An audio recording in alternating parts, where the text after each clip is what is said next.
December 22, 1937 பகவான் ஒரு கேள்வி கேட்டிருக்காங்க. ஆத்ம சாட்சா்காரத்தை பற்றி எவ்வளவோ படித்துள்ளேன். ஜபம், பூஜை முதலிய வழிபாடுகளை செய்து வருகின்றேன். ஆயினும் பயனொன்றையும் காணோம். பகவானே வழிகாட்டி அருள வேண்டும். என்னன்னா, ஆத்மாவை உணர்வதற்காக ஆத்மாவை பத்தி எங்கெங்கெல்லாம் புத்தகம் இருக்கோ இல்ல ஞானம்னு சொன்னாங்களோ எல்லா புத்தகத்தையும் வாங்கி நான் படிக்கிறேன். யார் யாரெல்லாம் ஆத்மாவை பத்தி உபதேசம் கேட்கிறாங்களோ எல்லாத்தையும் கேட்கிறேன். நான் நிறைய ஜபம் பண்றேன், நிறைய பூஜை பண்றேன், நிறைய தியானம் பண்றேன், நிறைய வழிபாடுகள் பண்றேன். ஆனா எனக்கு ஒன்றும் அதனால ஒரு பெருசா ஒன்றும் நடந்த மாதிரி தெரியலையே. எனக்கு அதனால பெரிய பலன் கிடைச்ச மாதிரி தெரியலையே. அதனால பகவானே எனக்கு ஒரு வழி சொல்லுங்க அப்படின்னு கேட்கிறாரு. அதுக்கு என்ன பகவான் சொல்றாருன்னு பார்ப்போம். என்ன பயனை அடைய வேண்டும்? அவர் என்ன சொல்றாரு? எனக்கு ஒரு பயனும் அடையலையே இது வரைக்கும். நீ என்ன பயனை அடையணும்னு இதெல்லாம் பண்ணியிருக்கேன்னு முதல் கேள்வி கேட்கிறாரு. ஒண்ணு கேள்வி கேட்ட பதில் சொன்னோன்னா கேள்வி கேட்ட வரைக்கும் ஆச்சரியமா இருந்திருக்கும். ஆமா, நான் எதுக்கு நான் இதெல்லாம் பண்றேன் அப்படின்னு. அதுக்கு பகவான் சொல்றாரு, என்ன பயனை அடைய வேண்டும்? எல்லோரும் சுகத்தையே அடைய விரும்புகின்றனர். எல்லோரும் சுகத்தையே அடைய விரும்புகின்றனர். சுகமே நமது இயல்பு என்பது அகந்தை நினைப்பற்ற ஆழ்ந்த தூக்கத்தில் விளங்குகிறது. இது ஒரு முக்கியமான ஒரு விஷயம். எல்லோரும் சுகத்தை அடைய விரும்புகின்றனர். இந்த ஒரு லைனை எடுத்துக்குவோம். நம்ம உலகத்துல இருக்கக்கூடிய எல்லா ஜீவராசிகளும், சின்ன புழுவா இருக்கட்டும், பூச்சியா இருக்கட்டும், விலங்கா இருக்கட்டும், அதுக்கு எது சுகம் அதுன்னு நினைக்குதோ அதை தேடி அது ஓடுது. மனிதர்கள் தன் வாழ்க்கையில எது சுகம்னு நினைக்கிறானோ, பணத்துல சுகமா பணத்தை தேடி ஓடுறான், உடல்ல சுகமா உடலை தேடி ஓடுறான், பொருள்ல சுகமா பொருளை தேடி ஓடுறான், இல்லது பதவி பேர் புகழ்ல சுகமா அதை தேடி ஓடுறான். இப்ப இந்த உலகத்துல அவனுக்கு எதுல சுகம் கிடைக்கும்னு அவன் நினைக்கிறானோ அதன் பின்னாடி அவன் ஓடிக்கிட்டே இருக்கிறான். வாழ்க்கையில நம்ம எதுக்கு ஓடுறோம்? எதுக்கு கல்யாணம் பண்ணிக்கிறோம்? எதுக்கு குழந்தை பெற்றுக்கிறோம்? எதுக்கு குடும்பமா வாழ்றோம்? எதுக்கு சொசைட்டியா ரிலேஷன்ஷிப்லாம் வச்சிருக்கிறோம்னா, இதுல இருந்து எனக்கு ஏதாவது சுகம் கிடைக்கும் அப்படின்னு நம்ம நம்புறோம். அதுல இருந்து கிடைக்குது, அதனால அதை வச்சிருக்கிறோம். சுகமே கிடைக்கலன்னா நம்ம வச்சிருப்போமா? நம்ம பக்கத்திலேயே ஒரு தேல் வச்சுக்கிறோம்னு நினைச்சுங்களேன், பாம்பே வச்சுக்குவோம். பாம்பு சும்மா நம்மளை கொத்திக்கிட்டே இருக்குது. அது கொத்துனா நமக்கு விஷம் வரும். விஷம் வருதுன்னு தெரிஞ்சுட்டு பக்கத்திலே வச்சிருப்போமா? இல்ல நம்ம தான் பக்கத்துல உட்கார்ந்து இருப்போமா? உட்கார்ந்துருக்க மாட்டோம். ஆனா அதே ஒரு நாய்க்குட்டி பக்கத்துல வச்சுட்டு தான் உட்கார்ந்துருப்போம். ஏன்னா அது நம்மளை அப்படி காலை நோண்டிக்கிட்டே நம்மளை சுத்தி சுத்தி வரும். நம்ம அதுக்கு ஏதோ ஒரு பேரை வச்சுக்கிட்டு ஹாய் பாய்ன்னு இருப்போம். உடனே அது அப்ப அதனால நமக்கு ஒரு சுகம் வருது. அதே அந்த நாய் நல்லா கடிச்சு வச்சுட்டு நான் பக்கத்துல வச்சிருப்போமா? வச்சிருக்க மாட்டோம். அப்ப இந்த உலகத்துல நம்ம எதை வேலை செஞ்சாலும் என்ன பண்ணாலும் அதுல சுகம் கிடைக்குதான்னு நம்ம பார்த்து சுகம் கிடைக்கிறத மட்டும்தான் செய்வோம். அதுக்குத்தான் நம்ம எல்லா ஆக்ஷனும் எல்லாத்தையும் அப்ப இயல்பாகவே எல்லா ஜீவராசிகளும் சுகத்தை விரும்புகின்றது. இது டிஃபால்ட் ட்ரூத். பணம் கிடைச்சு அந்த பணத்துல ஒரு பொருளை வாங்குறதுனால எனக்கு சுகம் வருது. அது போல எல்லா செயல்களும் செய்வதற்கு எதுக்குன்னா நமக்கு ஹாப்பினஸ் வேண்டும், சுகம் வேண்டும். அதற்குத்தான் வேலைகளை செய்கின்றோம். இங்க என்ன சொல்றாரு பகவான்? அதை நீ வெளியில போய் கஷ்டப்பட்டு அடைஞ்சு நீ சுகத்தை அடைய தேவையில்லை. உன்னுடைய நேச்சரே சுகம்தான், உன்னுடைய நேச்சரே ஆனந்தம் தான் அப்படிங்கிறாரு. அதற்கு உதாரணமும் சொல்றாரு. என்ன? சுகமே நமது இயல்பு, நம்மளுடைய டிஃபால்ட் நேச்சரே ஹாப்பினஸ் தான், ஆனந்தம் தான், சுகம்தான். அதற்கு உதாரணம் என்னன்னா, அகந்தை நினைப்பற்ற ஆழ்ந்த தூக்கத்தில் விளங்குகிறது. அகந்தை என்ன? ஈகோ, நான்ற இந்த உணர்வு நமக்கு இருக்குல்ல. இப்ப இந்த உணர்வு இல்லாமல் டீப் ஸ்லீப்ல நமக்கு ஒரு ஆனந்தமான உணர்வு எப்பொழுதும் இருந்து கொண்டே இருக்கிறது. யாராவது ஆழ்ந்த தூக்கம் எனக்கு கஷ்டமா இருந்துச்சுன்னு சொன்ன ஒருத்தர் இருக்காரு அந்த உலகத்துல? நான் ரொம்ப ஆழமா தூங்கினேங்க, ஆனா ரொம்ப கஷ்டமா இருக்குங்கன்னு யாராவது சொல்ல முடியுமா? கனவு கஷ்டமா இருக்கும் சில நேரத்துல. கனவை நீங்க தூக்கத்துல கன்சிடர் பண்ணக்கூடாது. Is a transition, transit period. அது ஜாக்கிரத், சொப்ன, சுசுப்தி. ஜாக்கிரத்துங்கிறது ஃபுல் வேக்கிங் ஸ்டேட், சொப்னங்கிறது ட்ரீம் ஸ்டேட், சுசுப்திங்கிறது டீப் ஸ்லீப் ஸ்டேட். இங்க நம்ம என்ன சொல்றாருன்னா பகவான், நான்ற உணர்வே நமக்கு டீப் ஸ்லீப்ல இல்லையா? நான் எங்க இருக்கிறேன், எங்க படுத்திருக்கிறேன், ஏதாவது நமக்கு என்ன அவேர்னஸ் இருக்கா? இப்ப நான்ற அந்த அகங்கார நினைப்பற்று தூங்குற நிலையில எனக்கு சுகம் உயர்ந்ததாக இருக்கிறது. தூக்கத்துக்கு அதுல வர சுகத்துக்கு நீங்க என்ன ஒர்க் பண்ணீங்க சொல்லுங்க பாப்போம். வெளியில ஒரு பொருள் வாங்கறதுக்குன்னா உழைச்சு சம்பாரிச்சு பணத்தை கொடுத்து ஒரு காரையோ பைக்கையோ வீட்டையோ வாங்குறோம். ஆழ்ந்த தூக்கத்துக்கு நம்ம என்ன சம்பாதிக்கிறோம்? டீப் ஸ்லீப்ல வரக்கூடிய நம்மளுடைய ஹாப்பினஸ்க்கு காலைல எந்திரிக்கும் போது நல்லா ரெஸ்ட் எடுத்து எந்திரிச்சோம்னா, ரெஸ்ட்ங்கிறது தான் தூக்கம். தூங்கி எந்திரிச்சோம்னா நமக்கு ஒரு ஃப்ரெஷ்ஷா இருக்குன்னா, அந்த நேரத்துல அவ்வளவு தூரம் நம்ம ஒரு ரிலாக்ஸேஷனும் ஒரு அமைதியையும் அந்த தூக்கத்துல நம்ம ஃபீல் பண்ணியிருந்தா தானே எந்திரிக்கும் போது நமக்கு நல்லா இருக்கு. அப்ப எந்த ஒரு முயற்சியும் இல்லாமல், நானே இல்லாமல், என் மைண்டே இல்லாமல், என் புத்தியும் இல்லாமல் ஒரு எக்ஸ்ட்ராடினரியான ஹாப்பினஸ் வந்து பை நேச்சுரலா எனக்கு கிடைக்குதுன்னா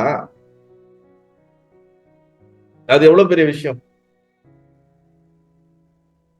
ஆனா வெளியே நான் எவ்வளவு முயற்சி பண்ணி எத்தனையோ அடையணும்னு நினைக்கிறேன்.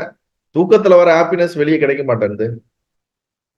இல்ல அது எப்படிங்க தூக்கத்துல நீங்க ஹாப்பியா இருக்குன்னா, நல்லா படுக்கிறதுக்கு முன்னாடி பெட்டை அரேஞ்ச் பண்ணி நல்லா ஏசியை போட்டு லைட் ஆஃப் பண்ணிட்டு ரூமை க்ளோஸ் பண்ணிட்டு தலகாணியை வச்சுட்டு அப்படியே ஒரு அழகா நம்ம போய் படுக்கும் போதே என்ன நேரம் நமக்கு நல்லா தூங்குறதுக்கான வழி என்னவோ அதெல்லாம் செட்டப் பண்ணும் போதே நம்ம தெரிஞ்சுக்கணும் அது நமக்கு பிடிச்சிருக்கு, அதுல நமக்கு நல்ல சுகம் இருக்குன்னு ஆனா அர்த்தம். அததான் அழகா நம்மளுடைய பஞ்சதசியில வித்யாரண்யர் அழகா சொல்லுவார். 8 வகையான ஆனந்தங்கள் கைவல்யோட மனிதத்திலையும் வருது.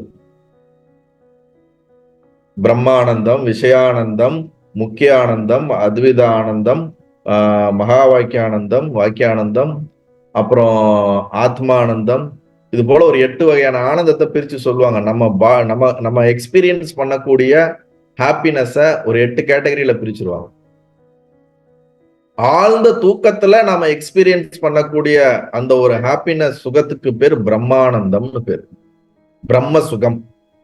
ஏனென்றால் உண்மையில பிரம்மத்தோடைய சுகம் எப்படி இருக்குமோ அதனுடைய ரிஃப்ளெக்ஷன் தான் டீப் ஸ்லீப்.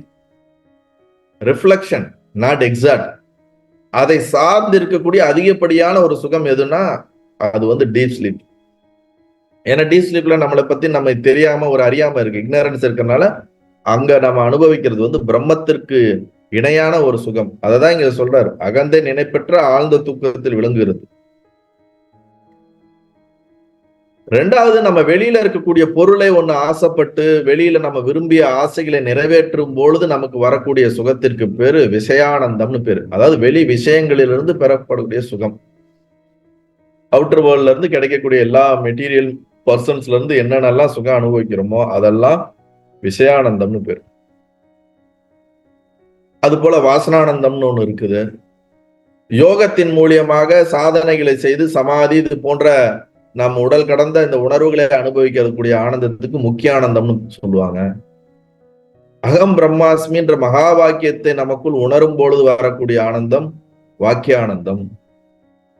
எல்லாம் ஒன்றுதான், இருப்பது ஒன்றுதான், மற்ற அனைத்தும் மாயை என்று புரிந்து கொள்வது பேர் அத்வைத ஆனந்தம். ஆத்மானந்தம் என்பது எல்லாத்தை விட என் மேலுதான் எனக்கு பிரியம் அதிகம் என்று நம்மீது நமக்கு பிரியம் அதிகமாக இருப்பதை உணர்வது வந்து ஆத்ம சுகம் என்று சொல்லப்படுவது. இந்த மாதிரி நேம் வைஸ் நிறைய கேட்டகரி பிரிச்சிருக்காங்க. அது டீப்பா படிக்கணும்னா நமக்கு இப்ப டைம் கிடையாது. நம்ம அது கைவல்யான வணிகத்துல டீப்பா படிச்சுட்டு இருக்கோம். சோ அது போல இங்க எதுக்கு சொல்ல வரோம்னா, சுகம்தான் நம்மளோட இயல்பு அப்படிங்கிறாரு. இப்ப இந்த சொல்லப்பட்ட எல்லா சுகங்களும் உண்மையான சச்சிதானந்தம்னு எதை சொல்றோமோ பிரம்மத்தோடைய ரிஃப்ளெக்டட், அதனுடைய பிரதிபிம்பத்தோடைய சுகம்தானே தவிர எக்ஸாக்ட் அது கிடையாது. அப்ப அதோட ரிஃப்ளெக்ஷன் சுகமே வந்து தூக்கம் இவ்வளவு சுகமா இருக்குன்னா எந்த முயற்சியும் இல்லாம உண்மையா அது எப்படி இருக்கும்? அததான் இங்க சொல்றாரு, விழிப்பு நிலைமையிலும் அவ்வாறே இருக்க வேண்டும். தூக்கத்துல நீ என்ன சுகம் கண்டியோ அதே சுகம் வேக்கிங் ஸ்டேட்லயும் இருக்கணும், கண்டினியூ ஆகணும். அவ்வளவே. புதிதாய் ஒன்றையும் அடைய வேண்டியதில்லை. நீ புதுசா போய் வெளியே ஒண்ணு கஷ்டப்பட்டு அடைய வேண்டியதில்லை. ஏன்னா நம்ம லைஃப்ல நம்மளே எக்ஸ்பீரியன்ஸ் பண்ணிருக்கோம். எவ்வளவோ சுகம் சுகம் நினைச்சு போய் அச்சீவ் பண்ண பாக்குறோம், கிடைக்குது, கிடைச்ச கொஞ்ச நேரத்துல காணாம போயிடுது. ஒரு நாள் நல்லா இருக்கு, 2 நாள் நல்லா இருக்குது, 3வது நாள் அடுத்தது தேடி ஓட ஆரம்பிச்சிடுறோம். இல்ல சுகம்னு கிடைச்ச ஒண்ணு வாங்குறோம், கொஞ்ச நாள்ல தான் தெரியுது அது எவ்வளவு பெரிய துக்கமா இருக்குன்றது. நம்ம சுகம் நினைச்சு நம்ம கைக்கு வந்ததுக்கு அப்புறம் தான் தெரியுது அது துக்கத்தை கொடுக்குது நமக்கு. அப்ப வெளியில கிடைக்கக்கூடிய சுகம் நிரந்தரமும் இல்ல, அது ஒரு டெம்பரவரி சுகம், அது நம்மை விட்டு மறைந்து விடுகிறது கூடிய சீக்கிரத்துல. போனா பரவாயில்ல, போகும்போது துக்கம் கொடுக்காம போனா பரவாயில்ல, போகும்போது துக்கத்தையும் கொடுத்துட்டு போகுது. சோ நம்ம ஆழ்ந்த தூக்கத்துல எப்படி சுகமா இருக்கிறோமோ அதே போல சுகம் நம்மளுடைய வேக்கிங் ஸ்டேட்லயும் இருக்க வேண்டும். அந்த வேக்கிங் ஸ்டேட்ல இருக்கிற அளவுக்கு நம்ம என்ன பண்ணணும், தயார்படுத்திக் கொள்ள வேண்டும். புதிதாய் ஒன்றையும் அடைய வேண்டியதில்லை. ஆனந்தம் நமது நிஜஸ்வரூபமே ஆகும். பிளிஸ்ஃபுல்னஸ் நம்மளுடைய natural state. Bliss is our natural state. அதனாலதான் சத்து சித்து ஆனந்தம்னு சொல்லுவாங்க, சச்சிதானந்தம். பிரம்மம் ஆனது ஆனந்த ஸ்வரூபமாக இருக்கின்றது.